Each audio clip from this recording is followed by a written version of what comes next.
Phone tapping case విషయంలో ఒక సిట్టును ఏర్పాటు చేసి మరి ఈరోజు వారిని విచారణకు పిలిచిన సందర్భం ఏదైతే ఉన్నదో అది అశాస్త్రీయంగా చట్ట విరుద్ధంగా ఈరోజు కేసీఆర్ గారి యొక్క గౌరవాన్ని భంగం కలిగించే పద్ధతిలో ఉన్నది.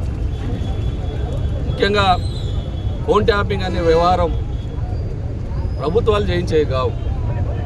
సుస్థిర ప్రభుత్వాన్ని నడపడం కోసం లేకుంటే రాష్ట్ర ప్రభుత్వ ఐక్యతను దెబ్బతీయకుండా మరి ఏదైతే ఉగ్రవాదులు కానీ ఇతర పద్ధతుల్లో ప్రభుత్వాన్ని అస్థిరపరిచే అసాంఘిక శక్తుల యొక్క మరి కార్యక్రమాల్ని వెల్లడి చేయడానికి తెలుసుకోవడానికి ఈ ఫోన్ ట్యాపింగ్ అనేది ప్రతి ప్రభుత్వంలో జరుగుతుంది.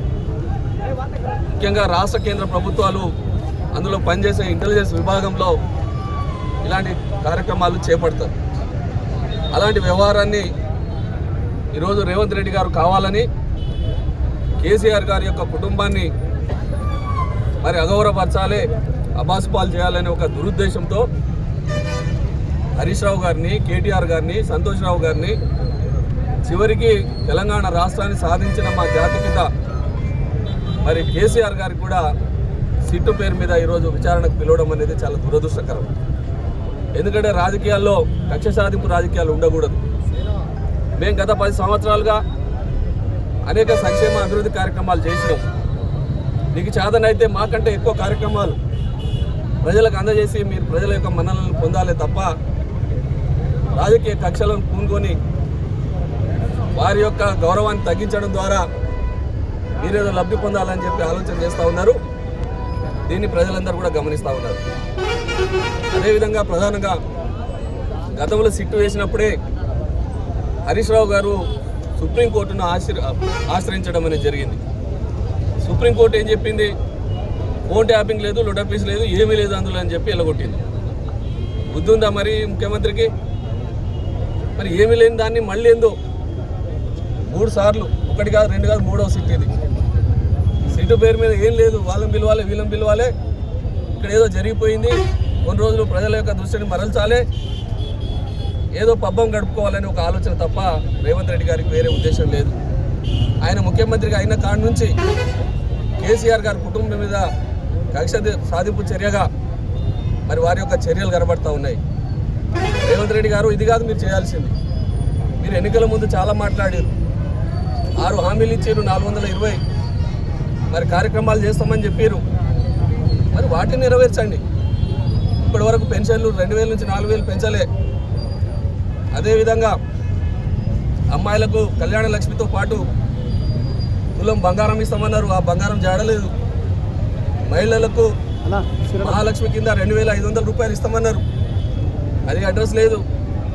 రైతులకు రైతు రుణమాఫీ పూర్తిగా చేయలేదు.